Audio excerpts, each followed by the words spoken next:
Absolutely, man. And this community, could say the exact same about you. You are, I mean, you're a pillar in the community.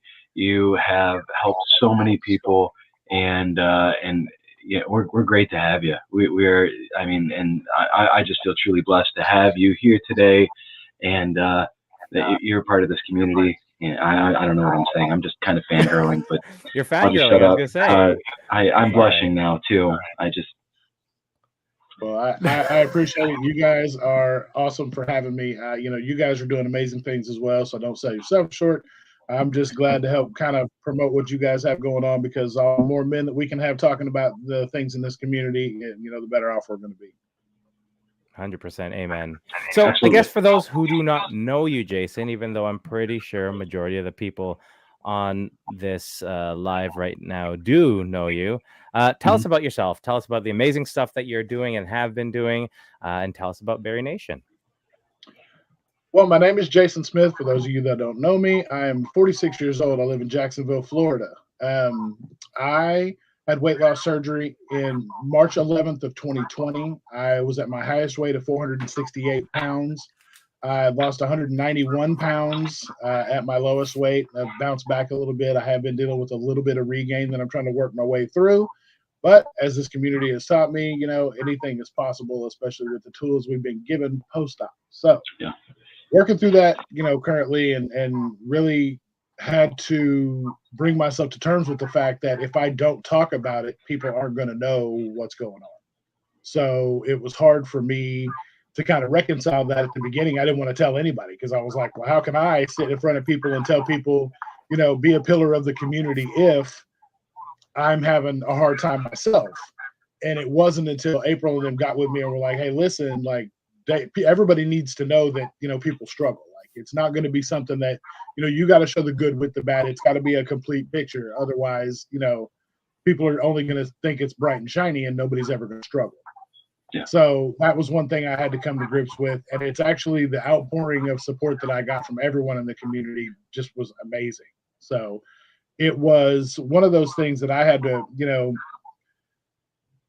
one of the reasons I was so vocal about my journey from the was, but I had surgery. I didn't know anybody that looked like me that had it. Like you look out among, I was big in Facebook, didn't really even mess with Instagram that much, to be honest with you. And it wasn't until I got on Instagram and started looking, because somebody had told me Instagram has a huge community for weight loss surgery. And I was like, oh, that's awesome. So I started looking. Well, it took me 2 months to find somebody that looked like me. Like there's a sea of women out there, and that's fantastic. Like I love to see the all the progress and amazing things that the women have done in the community. It's amazing, but it doesn't mean that I'm going to have the same result as the people that I'm looking at. So when I finally found somebody that looked like me that had great success with it, I kind of finally started realizing, oh, this could be for me too. Yeah. That's when I realized that I wanted to be vocal from the very beginning so that the next person that came behind me wasn't waiting 2 months to find somebody that looked like them. Right. Yeah, that's awesome. And you've done so much with it, right? Like, look at all the people who jumped on today to support you, all the comments here, right? That's amazing. And I think that's really the basis of the reason why we wanted to do this, right, is because the exact same reason. And you definitely hit it on the head there. It's hard for men sometimes to find people to relate with. I know it was the case with me. I know it was with Murph as well. And being able to share that journey has helped a lot in regards to that. And this is actually really interesting because last week, initially we wanted to talk about some of the different emotions, some of the different feelings that you have post-op as well as pre-op for some, right? Because there's a ton. And the one thing that did come up in some comments to us is sort of that feeling of shame, right? And you talked about it, and a lot of people actually mentioned it in the comments already. Hiding or sharing your journey, right? And I do know someone, for example, who had kept it a secret for so long, and at this point they've been post-op for quite a long time at this point, and they're just like, I've gone too far, I've stuck with it, I don't want to sort of change things now. Not that it necessarily means keeping your story personal to you is you feel shame about that, but what are your thoughts in regards to sort of the benefits with sharing your journey with other people? I was lucky enough in my journey to have not one person that was negative about what I was going through. They saw me at my highest weight. They knew that I was struggling. They knew that I was just, even basic functions were hard for me. Yeah. So when I explained to them what was going to happen, what I was going to go through, everybody jumped on board and was like, "Oh my God, thank you. God, I'm so glad this is going to happen. I'm so grateful that you did, because I was afraid you were going to die. I was so worried about, because you don't really think about, at your heaviest, you're doing enough just to keep yourself going throughout the day. So thinking about how what you are going through affects other people isn't really something that, you're thinking about. Mhm. So it wasn't really until I got post-op that I started figuring out how much my weight impacted legitimately everyone around me. So for me, the benefit of it was, not only was I going to set a lot of people's mind at ease that are in my circle, but I also wanted to be that voice for the next person. So it was not, to me, I made it not an option to stay silent about it, just because I knew there was so much writing on it for a whole community of people. Like, I know a lot of times, people talk about, for men, it's hard for us to come out and say we need help with anything at all. Doesn't matter what it is. So especially for it to be something medical or something, majority of men are just going to say, eat less, go to the gym, walk a lot, do whatever, walk it off, rub some dirt on it, all the typical guy things. Bet on yourself. You got it. You can do it. Exactly. Yeah. And so the strength aspect of it was a big thing for me, and why I waited 5 years before I actually had surgery from the first time I thought about it, because I was like, nah, I can do this. I don't need anybody to help me, and the only person I heard it was the easy way out from was myself. I told myself, because early on I was like, there's no, like, I don't need that. I can do this. Like, I've lost weight before. I can do it again. And so I went through the whole gambit of emotions and was just kind of like, nah, I'm just going to do it. It's fine. Don't worry about it. And then all I did from that point that I made that with myself was gain weight. I didn't do anything to make it better. All I did was make it worse. So it really got to a point where I realized, I talked to my doctor. I had gone for a cardiologist appointment, and it was a doctor I'd never met before. He had no clue, had never seen my chart, didn't know jack. He walked in the room and legitimately laid eyes on me and was like, "Have you ever thought about weight loss surgery?" Oh, wow. Not a, "Hey, what's up? How you doing? My name's Doctor whatever." It was, "Have you?" And the funniest part about this is I'm appalled, right? I'm like, "How dare you talk to me in this manner? Like, you don't know me." Like, I'm not sitting there out of breath from just sitting there. Like, I'm 468 pounds. I'm big as shit. And this dude's like, he's stating the obvious, and I'm just offended at the highest level. And I'm like, well, and then I go back to my primary care doctor, and I'm like, "Can you believe he said this to me?" And she was like, "Qualified, like, you're a candidate." And I was like, "What? What do you mean?" And then we start talking about it. And she's like, "No, legitimately, like this, and this." And she runs down all the reasons why I'm the perfect candidate to have it. And then she just got real with me, looked at me dead in my face, and was like, "You're actively dying at 44 years old." Damn. She's like, "You have kids, you have grandkids, and like, don't you have stuff to be around for. You need to be around for this." And it really took a lot of soul searching for myself to think about it. Like, I can continue to make these ridiculous decisions that only serve myself, or I can get real about this and be around for the people who mean the most to me. Yeah. Oh, wow. That's crazy. I just didn't really have a lot of time for shame to factor into it at that point, because when I was hit with the hard facts of, you can do this or you can die, at that point it was all bets were off, because my family mean more to me than anything. So I couldn't act like, I put it in perspective for myself of ways of explain this to your 3 and 5 year old granddaughters as to why you're not going to be around for them, because it's cooler to eat cheeseburgers by the handful than it is for you to be around and hang out with your daughters, or to just do whatever it is to not be metabolically well. All of those things I was doing by not moving, not eating right, not taking care of myself. There's no, I couldn't put that into words to explain that to anyone that loved me, why that was okay. Yeah. Wow. No, that's crazy. I think it definitely resonates me when you say that you made this decision, and that was the thing that really changed things. You had to make this decision for the family and for the people that mattered, and we're relying on you. Because I look back at the pictures of me, and I think I would have been dead in 10 years for sure. Right? Yeah. Like how much I was struggling, how much pain I was in, how much drugs I was on to manage the pain, manage all the different comorbidities and disease states that I had. It was horrible. I think I did feel some shame though. I went back and forth a lot in regards to, and it was just the guys, to be 100% honest. It was the guys. Like my family, I had, those are the people I knew I was doing everything for. But for me, it was the guys. I actually had the guys up at my trailer for like a guys' weekend to let them know. And, in my head, I'm running through all these different things that people are going to say. Because, exactly what you had said with males, sometimes it's hard to get past that. But, talking with them, it was all about support, right? They know that I have to do what I have to do for my family and those who rely on me. And it was empowering to share that story, right? It was empowering and I think it gave them the opportunity to share with me their concerns about my health, right? Because again, it can sometimes come across as taboo to say, hey man, like I'm worried about your health, right? You need to do something. But you open it up and talk to them about you addressing it. I think it really opened the door to having that dialogue, right? Yeah, definitely, because there's a lot of things post-op as I start to lose weight and things start, I start moving around a lot better and things where, my friends are coming at me and going, well, that we wanted to do this for years, but we couldn't because we know you couldn't walk. We didn't want to do this because we know when you get to somewhere there's nowhere to sit, or we knew you couldn't make this trip because you can't fly, all these things.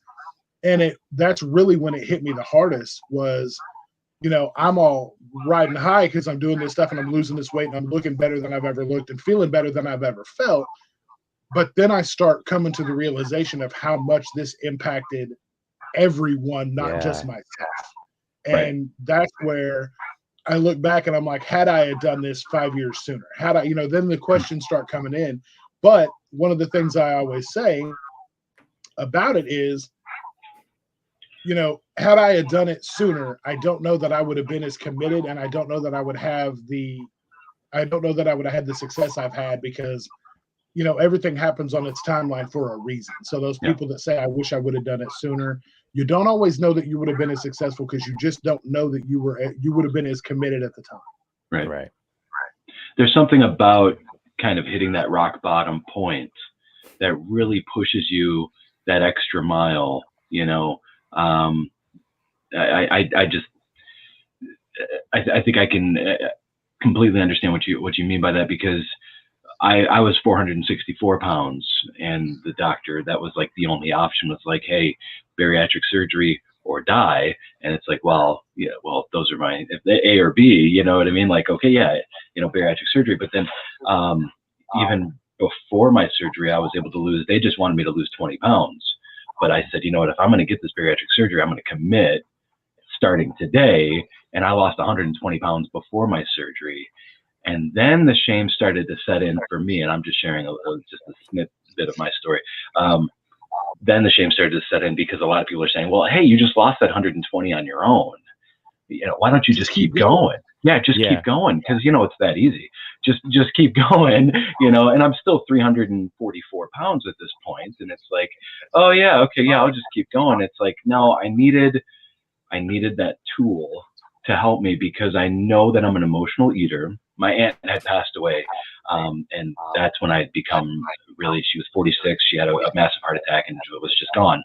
And so, and if something were to happen again, my grandmother passing away or something, I didn't trust myself enough. So I needed to do something drastic, so now, and I'm glad I did. I really am, but, and now I'm down 286 pounds and loving it. Thank you. Yeah. I mean, it's just, I'm glad I didn't just try to do the whole thing on my own. I needed a tool. And so, somebody asked at work the other night, how did you do it? And I'm getting over my fear, my shame. And I'm saying, I just came out straight with it and just said, bariatric surgery. I had bariatric surgery. You know what I mean? Like, I did it. Yep. There's a little voice still in the back of my head that's saying, like, don't say it, because they're going to think you're, a quitter, or you're not good enough. you can do it on your own. But it's like, no, I don't care. I'm loving it. Well, and that's No. one of the things that I tell people all the time. It's like when people talk about how they're scared to say anything about it or they don't want to talk. I'm like, if people in your circle can't clap for you because anything you did is going to save your life, you need to really evaluate your circle. Right. Yeah. Like, there's things that need to be talked about, because I don't care what I do. If it's going to save my life and you haven't, like, that would be like you trying to talk me out of having, a heart valve replacement. Like, I don't think you should go for surgery because, I mean, you could just, don't eat salt and kind your of heart will just fix itself. Yeah. like, no. Yeah. That's a great point, April. The more that people share their surgery, the less power it has over our society. I 100% agree with that, Yeah. because, Absolutely. there is an understanding. I'm in the medical field, and there's an understanding of different comorbidities out there and how bad they are, how much they affect us, how much they affect our society in general. And I feel like obesity is the one that, it's connected to almost all of those big comorbidities, but it's the one that I think it's sort of swept under the rug often, because it's the one that, oh, you did this to yourself type thing, right? Right. You made those decisions. So 100% having the conversations about the importance of doing something and intervening, I think is super important in regards to taking away the power of that, right? Yeah. Well, because people don't realize the strength it takes to get to a point where you have the hardest conversation with yourself to say, okay, I've tried all the things, I've tried the diets, I've done the things, I've walked, I've done everything there is to do, and I just can't get there. And I need help. Like, people kind of downplay the strength it takes to do that. And I think it's because they probably haven't been in that situation before. And I get that. And if you haven't, bravo, like, fantastic for you. However, I just was not one of those people. So I was, I was faced with an opportunity of, it's either, like Murph said, it's either, just do or die. Right. So, it makes the choice a hell of a lot more easy when it comes down to those two. Those are your options. So, I mean, it's just, I wish that we could really break the stigma on all of it for men, women, and everybody alike, because at the end of the day, it's your story. You tell as much of it or as little of it as you want to, depending on how comfortable you feel. But I just wish more people would feel more comfortable to talk about it openly, so that the rest of the people that come behind us don't have that same fear and can talk about it openly. Yeah. Yeah, for sure. So I have a question, and again, sort of in regards to those feelings, and I honestly think that prior, and I'm a peer mentor at the University Health Network in Ontario, in Toronto, Canada, and I've had conversations with the whole group in regards to some of the different things about the program, and my number one thing that I've said about the program is, I don't think it's great that we talk to a psychiatrist prior, which is great, but I don't think we have a true understanding of how to reset our mindset prior to surgery and after surgery, because one of the biggest things that I see get people down is a feeling of, shame in this point, or they have trouble because they're constantly comparing to other people. Right? Like, oh, I didn't, you lost 10 pounds this month and I lost 4. And it's just like, I'm doing something wrong. What can I do? What should I have to change? How do you, you talk to so many people. How do you handle that? How do you handle those conversations? Well, the hard part, and one of the things I say the most, is the fact that, the mental aspect of this journey is the most undersold aspect of the entire thing. Yeah. So, and I think it's kind of twofold, because if they told everybody all the pitfalls and scary stuff beforehand, a lot less people would have surgery because they're scared about it to begin with. But as far as the conversations on comparison go, I always go back to comparison is the thief of joy. I don't ever do that. Like, don't compare your chapter 1 to somebody else's chapter 20, because you just don't know all of the things that go into what that person's success has become. You don't know how much they work out. You don't know what their metabolic, all that, somebody's metabolic wellness level isn't something that you even know before you go into having surgery in the first place, unless you go get a whole panel of labs, which I didn't have to do. So it's just one of those things that everybody's body's different. Everybody's body's going to react different. It's just there's such a difference in that I try to tell people early. It's easy to say not to get caught up in it, but everybody's done it at least once. But really, honestly, what it boils down to for me is knowing that you're doing it and being able to sit back and talk with yourself, because the tough conversations don't stop with yourself at the point of asking for surgery. The tough conversations are going to continue to go on because you're going to have to call yourself on your BS. Because when we're talking to ourselves, we're the world's best salesman. I can sell myself to do or not to do anything. I can sell a ketchup popsicle to a woman in white gloves if I'm trying to get myself to do so. I'm talk slick, boy. So when it comes to that, you have to call yourself on it and stop and reevaluate and say, is what I'm saying to myself real, or is it just to get over on myself? Because at the end of the day, it's what you want most over what you want right now. Is what you want to do right this second going to serve your end goal? And you have to be able to call yourself out and say, yes, it is, or no, it's not. And then you have to keep it moving. So that's been one of the hardest things for me to do, but it's been one of the best things for me once I figured out that it was a thing, because that was the hardest thing. It was really hard to get to that point. But once I did, I started realizing just how much I was trying to get over on myself the whole time.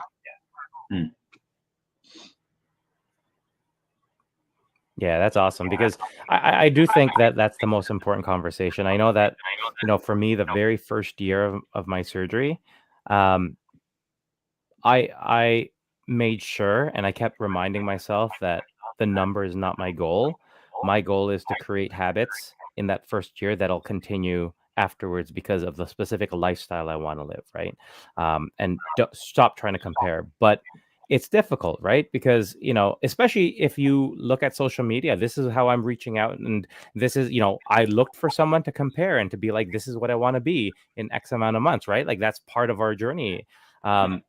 So it's hard not to compare, but definitely I think that conversation with yourself is super important to do. And you're right. It's hard. It's hard to have that conversation because it's the accountability that I think, quite honestly, I didn't have when I was obese, right?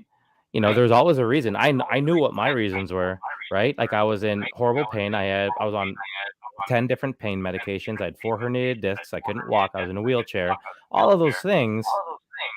But that shouldn't have been able to stop me from following a specific eating regimen, right? But it was part and parcel of the whole story of me, right? And what I was telling myself. So that's great advice in regards to having those conversations with you, for sure. Yeah, it is tough. We talk to a lot of people about it, and when you really break it down to its basic form, it's legitimately, put your blinders on, race the race your race, because at the end of the day, this is not like everybody wants the after photo, but there is no after. You're a bariatric patient forever. The end of the line for this journey is when you are no longer here. So it's much like all the, if you're familiar with any type of recovery program, this is recovery. We're in recovery. We are bariatric patients for the rest of our lives. We are in recovery from our previous self to where we're going. And everybody thinks, oh, when I get to my goal weight, it's over. Like, no, it's not. Like the goal weight is just you get to your goal weight, then you have what's called the arrival fallacy, because you get there and go, well, now what? Yeah. What do I do now? What's my next step? The next step is now you got to keep it there forever. Like, so it never, like the treadmill never stops. So when people start thinking about it and they're like, oh, well, all I got to do is get to here. Well, no. So you have to think about it, like, and they get so upset going, well, why is it that, I'm not, I really want this to be like over. I want this to be like, you need to appreciate the journey because you're on it for the long haul.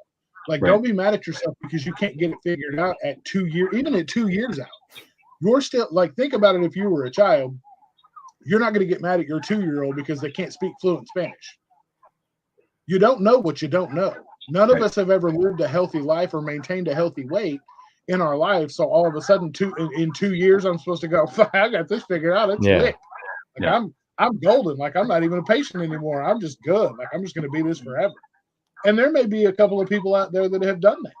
But I don't know, for the majority of us, I know it hasn't been quite that simple. So, I try to push it on people to as one of April's favorite sayings is, give yourself space and grace, because you have to give yourself space from whatever it is that's bothering you, and the grace to give yourself time to figure it out, because it's not, this is going to take a long time. Like, you didn't get big overnight. You're not going to get small overnight. Exactly.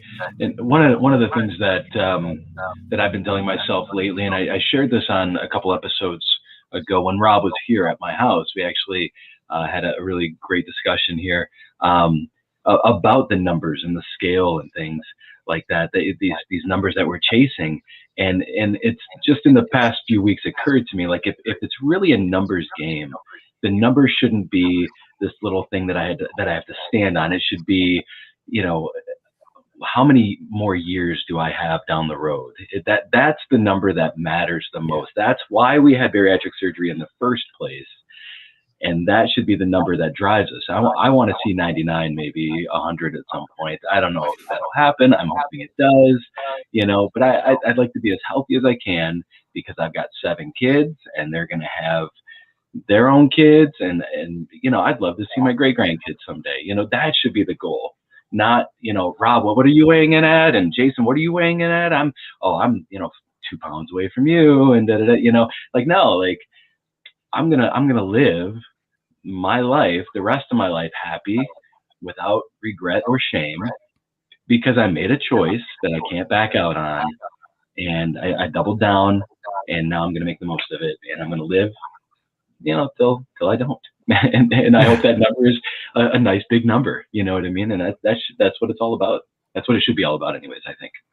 Well, yeah, I mean, that's why, with BariNation, when we're talking to people, we don't talk about goal weights. We don't talk about any of that. And, like, even if you have a goal weight, like, that's awesome for you, but we're not going to talk about that.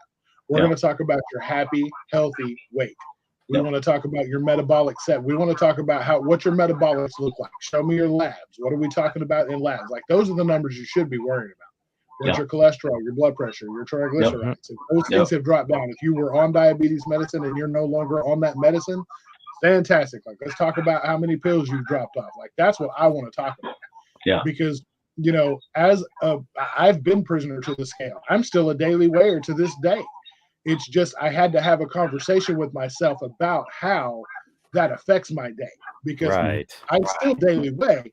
I just do not let it derail my day like I used to. Yeah. And I was doing that post-op, like, even when it was coming down, like, anytime I would have a stall, like, that was a whole thing. Like, if you go back and listen to the early episodes of the podcast, I think it's episode 11 is when we did on stalls. And that day I had broken a 6-week stall, and I had told, I was on the mic talking about it. I was like, look, this would have been a whole different episode had that number not have moved this morning. Like, I'm telling you right now, like, we would have had a problem. So, like, as somebody, as somebody that used to be, kind of a prisoner of what the number on the scale said, because I remember standing there before I looked down at the number, and I'm tracking in my head going, what all did I eat yesterday? How's this going to affect? Yeah. Where did I go wrong? Where was my left turn? Because I know when I look down, I'm going to see it. And so when I did that, I finally had to stop and think. I'm going to be like, and affect the first half of my day. Before I would snap out of it. And I started realizing that, much like I no longer let my weight control my life, I'm not going to let the number on the scale control my life, because I'm still way better than I was, and I can use it as data in my toolbox to be able to move forward in a positive way and not a negative way. If I can put my finger on why the scale looks different today than it was yesterday, that's all the data I need to make the change today for what it's going to look like tomorrow. So it's all about reframing how you look at the information that you're getting. For sure. That's awesome. For anyone who has just jumped on recently, we have Jason Smith at the Smithsonian from BariNation on, joining us on seemingly the hats and goatee episode of the waiting table. Except they have good facial hair. I was telling them prior that I'm a bit jealous what you guys going on. I can't do that. We can talk about, you know, facial hair goals on another episode, maybe part 2. We'll talk about There you go. You know, manscaping and things like that. There you go. We got it all. Murph, I want to touch upon something that you had mentioned, and we've talked about this previously because I have had skin removal surgery, and I know that that's a big thing that a lot of people sort of get hung up about. And we talked about this previously in regards to body dysmorphia, the idea that when I was 380, you know, if I ever told myself, hey, you're going to be 168 pounds, I'd be like, awesome. I'm going to be the happiest I've ever been. I get to 168 pounds. I'm just like, I'm looking too skinny. I have all this loose weight or loose skin. I get skin removal surgery. I put on muscle. And now I'm still like, I'm picking on things, right? Like I'm picking at things that I'm unhappy about, or I'm not like super happy about that I'm trying to fix. You know, Murph, what are some of the challenges that you had mentioned? And Jason, like, what are some of the big things that you see as well? Yeah, for me, just, you know, the one thing that's really upsetting to me is that I still nitpick myself.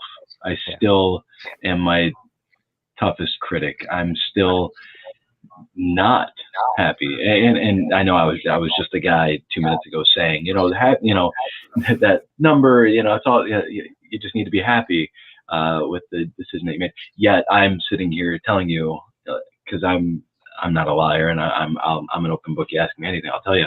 I'm not happy still with my body, with even my face just looks different. I tell my wife every day, I look so different, and so I'm struggling with that. And so I'm at a different place, Jason, where you were talking about, you know, it took you 2 months to find people that look like you or were going through the same thing as you. So I feel like I'm in a different phase of my bariatric, you know, surgery, or my weight loss. And now I'm starting to look for other things, not just losing weight, because I'm down an ungodly amount of weight. Like, I didn't think I would lose this much weight. My goal was 199, and I'm weighing in at 187 now. And it's just like, I didn't expect that to happen. So now, though, I'm looking for these other things, and I'm looking at these other things, you know, and trying to find other people, you know, and Rob, we've talked about, you know, the skin removal surgery and stuff like that. But like, how do you? What was your question exactly, Rob? Like, is this? I mean, this is a common thing, I imagine. But like, how do we overcome this? You know, this mental aspect. How do we push through that? We've already pushed through so much. You know, this is new. This is different now. How do you know? It is, but you really attack it the same way, though. I mean, honestly, it's just another part to the journey that you just have to buckle up. Like, that's why I say you can't ever get to a point where you let off the gas, because the journey's not over. Like, it's going to continue to be hard. It'll just be hard on different levels. It'll be hard when you're faced with different aspects of it. But the journey is the journey. Like, it's no worse than not being happy with yourself big. It's just now you have a different, your eyes on a different prize now. So for me, it was kind of the same. I realized that I needed to put on muscle if I was going to, shore up some of the loose skin that I had. And so it was the gym for me. As soon as I could get, cleared to go to the gym, I start going to the gym. I start seeing progress. I'm loving what I'm seeing. Then my doctor's like, hey, your blood pressure's too high to go to the gym. You had to stop. And I'm like, oh, shit. And so I was just cut like that day. I told her, I was like, I had gone to the gym the day before and was like, I ran for the first time, like on purpose. I was on the treadmill and I just ran and I ran for like 2 minutes straight. And I have never done that ever in my life. So I was shocked. I was super happy and pumped. And I thought she would be excited because she's been with me since way before when I was big and didn't run anything but late and out of food. And, so I was like super pumped, and she's like, "Yeah, don't do that again." And I'm like, "Wait, what? Like, what do you mean? Like, I'm doing all this cool. Like, this is like awesome. Like, I hit all my personal goals. Like, everything I'm lifting has been amazing." And then she's like, "Yeah, your blood pressure is way too high for you to be doing that. Your pulse is, you're gonna have a heart attack." And I was like, "Damn it!" So then I had to deal with that. So I was out of the gym for like 7 months after I had been going for 8 months solid. Man. So all my gains are like, my body's starting to change. I'm going through all this stuff and I'm really down on myself because I'm like, well, now I might as well just go back to doing what I did before. which was, when I get off work, I go lay in bed and just kind of chill and hang out and don't really do anything. Because I'm like, whoa, if I can't move, I took it the complete opposite, 180, which is not what she told me to do. She just told me not to go to the gym until I get it figured out. And I'm like, okay, fine. So that presented another, issue in itself, because you sit back and you feel sorry for yourself and you think about it and you're like, oh, well, this sucks. And then it took forever to get back on the right meds. And then when I get back on the right meds, I'm having the issue then about going, well, how do I get even back into the routine? Because I was super excited when I got cleared, but when it was time to go, I was like, damn, I could just not, because I've been not for a while and it's been pretty cool. So then I finally, kicked myself and was like, no, I was like, you want the gains, you want to see the changes in your body. You're not happy with where you are right now. So the only way to change that is to go back to doing what worked. So then I had to get myself up and go back. But it legit was just, like I said, those tough conversations you have to keep having with yourself, because it is super easy to do nothing, so that's really everybody's default go-to, especially when I was big. Like, oh, I can't really go do all that, so I'm just going to not do anything. So it really took, some tough conversations with myself to go, get up, do what you got to do, because for me, it's got to be one solid motion. When I have everything on my lunch break, I get up, I work from home. So I get up, I go put my shoes on, I get my headphones ready, I get my keys, my water, my everything is ready, so that when I log out of work, I legit grab everything and walk directly to the door, to my truck, and leave. Because I know if I do anything else, I'm going to find 100 reasons to stay home and not go. And I have to pass the hallway to my bedroom, and I can't even look that direction. I have to just put a blinder on and just out the door, because if I don't, I'm not going. I think that goes back to that conversation you said about, having that conversation with yourself, understanding yourself, understanding, what motivates you, what drives you, what holds you back, right? Because, I've said this numerous times. I think that we need to learn to be dynamic and adaptable, right? And for me, I know that was one of the challenges that I had in the past. And I think that was one of the contributing factors to me being where I was. But sort of understanding what you have to do to make things work and what you have to do to make sure that you can continue to be accountable for all the things and all the changes that you want, I think is big, right? Yeah. No, and that's definitely a huge part of it. And the accountability factor is major. And one thing that I knew I had to do was I had to get accountability partners involved, because like I said, if it's just up to me and myself, I'll let myself down 100% of the time, because I'm used to it. That's just what I've always done. I was never able to lose the weight on my own. There's lots of things I've never been able to do. So I've just gotten accustomed to letting myself down.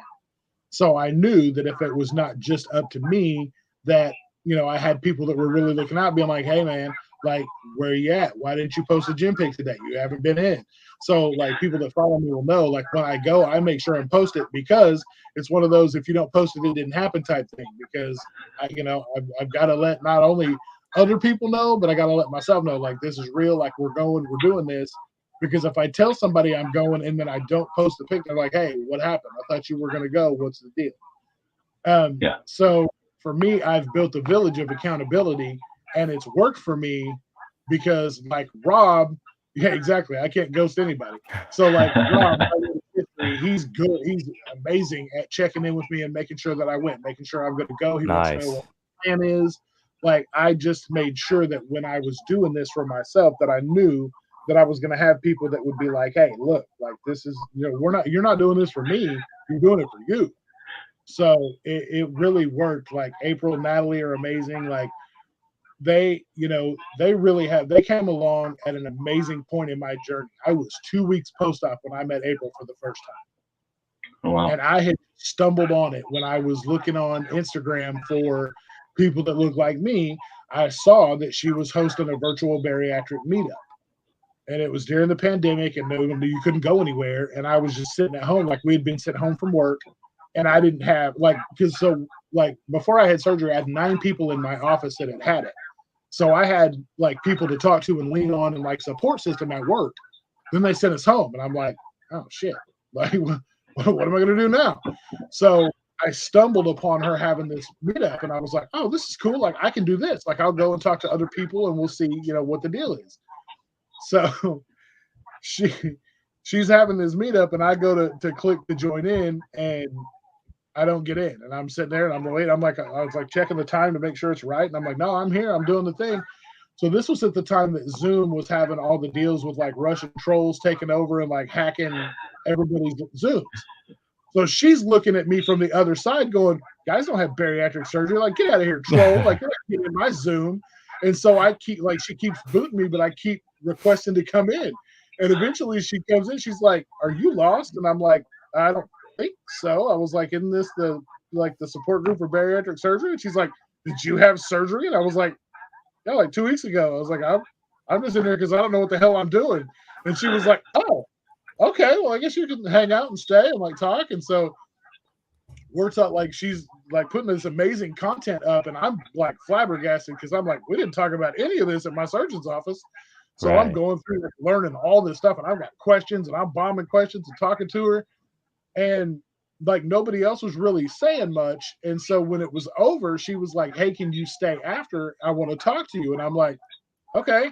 And I'm thinking to myself, I'm like, damn, I'm in trouble. I can't come back. Like, I monopolize the time. Like, oh shit, what's gonna happen? And she just got to talking to me, and she's like, you and I like you're really comfortable doing this, and I think we could have better conversations. And that's legitimately how the podcast was born, like between her and I. We had meeting after meeting, and just the more we talked, it was like the longer, like we'd sit on Zoom for 4 hours just talking about just everything. And so we just decided, like, if she lives in Washington State and I live in Florida, and our aftercare was so bad for each of us, like, there's got to be more people across the country that feel the same way and need the same information. And so we just got together and decided to start posting episodes because we're like, somebody needs the help. Let's see what we can do to help people. And it's been born into what it is now. Which I wouldn't trade what we've got going on now for anything in the world, just simply because when you hear from somebody that something you have said connects to them in such a way that it pulled them out of one of the darkest times of their life, like you can't there's nothing you can do or say that makes up for something that's that amazing. Mm-hmm. Oh, for sure. You've dropped some really awesome like truth nuggets today. It was really, really good. Actually, I was listening to one of the episodes previously, and there is something that you guys had said that sticks with me. And I often have this conversation with some of my mentees at the hospital, and it was specifically about the different things that you guys do. Like if you fall and you stumble and you fall off the wagon, I think that was the term that was used. And you guys had said that if you are doing any actions that's towards that goal, then you haven't fallen off, right? It's as long as you're doing things to get to that ultimate goal, then you're still working towards that goal, right? You haven't given up, you haven't fallen off. These are some of the stumbling blocks that you will see that we all naturally go through. But as long as you still have that specific goal and you're working towards it, then that's enough. We have to be, kind to ourselves and easy on ourselves, because I think it's easy for us to totally not do that, right? So I appreciate everything you guys have shared with us today. I appreciate that definitely. One of the biggest things we like to say is you're either in bariatric compliance or you're out of bariatric compliance, and you're only one step away from doing one or the other. You can get right back into bariatric compliance very quickly. Yes. The same way you got out of bariatric compliance.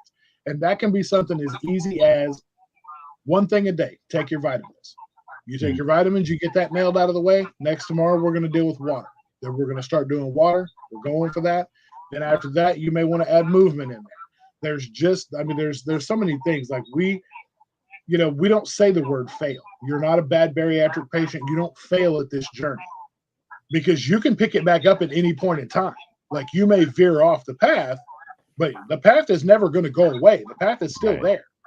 So you just come back to the path, and we're going to be waiting for arms. Like just come back into the fold, because we know you need this as much as everybody else needs this.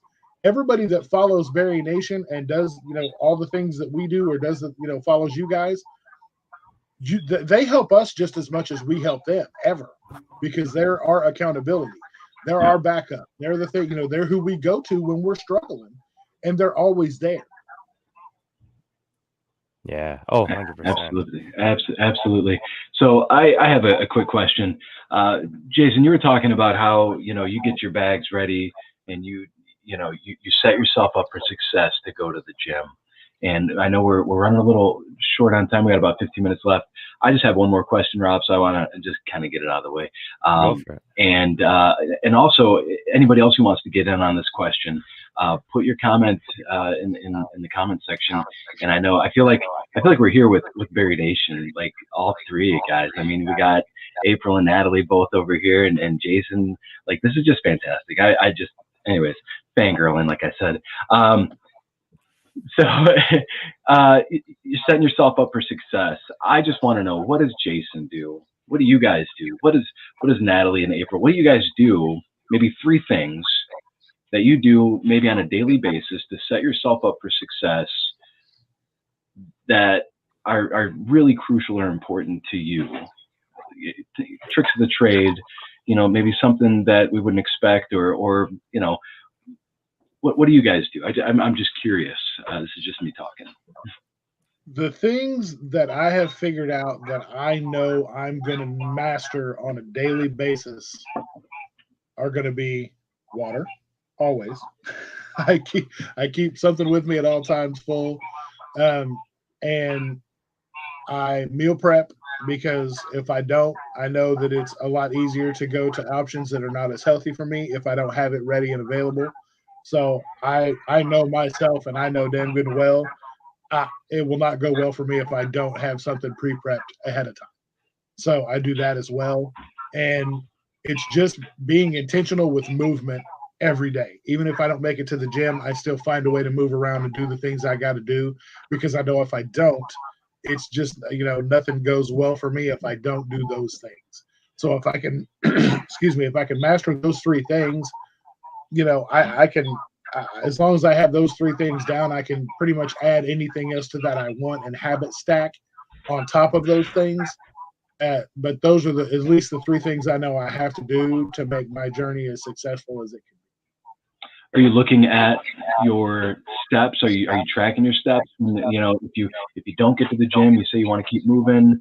Is there a number that you're trying to reach, or is it just stay moving? Don't focus on those numbers, or how do you feel about that?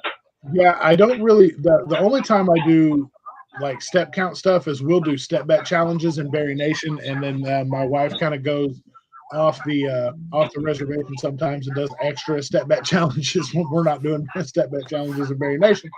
And so I'll walk with them, but I don't keep track of steps as long as I know, like, they'll have their step count that they have to do, and I just walk with her and her friends and just make sure. But I just make sure that I know, because we know on a daily basis what our movement is like. And if you do anything above and beyond what your normal day is like, and an intentional movement, that's just what I make sure and do. I just make sure it's something that's more intentional than what it would be if I just was to walk that 15 steps from my desk to the bed or the couch. Yeah, and it's about being honest with yourself too. You know what I mean? Like, oh yeah, I was moving today. I went from the chair to the fridge a couple times. Like, no, did you go for a walk? Did you go to the store? Did you go to the mall? Did you take the dog out? You know what I mean? Just being honest with yourself. So yeah, a lot of what I do is when I'm not, like, if it's a day that I'm not going to go to the gym, I make sure and do, like, I'm either trucking laundry back and forth, or I'm fixing, loading stuff in and out of the fridge, or I'm cooking out back, because I do a lot of grilling and smoking stuff. So that's a lot of stepping up and down steps and in and out of the backyard and carrying stuff back and forth. So I know, and I make sure to do it more than just I don't just slowly stroll throughout, back there and put stuff on and then stroll back. Like, I will make sure and pep my step up a little bit to make sure that it is more intentional than just walking around the house. Yeah, for sure. That's awesome. Good. We actually, I didn't know you did unfortunately, the smoking and grilling. That's really cool. So second we need to have a new episode, smoking, episode. grilling, Yeah, and that's what I'm manscaping. saying. Yeah, Oh, that's my jam. I can talk about that for we could do We're a whole gonna series do on it. that. I never Nice. get tired of talking about that. We Sorry, Rob, didn't unfortunately mean to cut you actually off. only, yeah, no worries. We actually only have one more minute left. That timer actually messed up Is that wrong? somewhere. But first, I just want to say, Jason, thank you so much. This has been an amazing episode. You've dropped some amazing pieces of advice for us. BariNation, thank you also for joining us. And again, your contribution to this pod has been amazing, guys. Thank you so much. You guys are awesome. Yeah, everyone here, please follow at Bari.Nation as well as Jason at THA, right? _ Smithsonian _ at the end, correct? Yeah, there's a little bit of difference of being the Smithsonian. It's not going to get you, but it's going to get you the museum and not me. Yeah, yeah, for sure. Yeah, luckily I haven't got a cease and desist yet, so we'll see. For sure. Well, guys, thank you very much. And everyone else who's joined in on the pod today, Jason, again, thank you very much for joining us on the Waiting Table podcast, where we're serving the weight loss community 1 pound at a time. All right. Thanks, guys. Have a good night. Guys. Love y'all. God bless.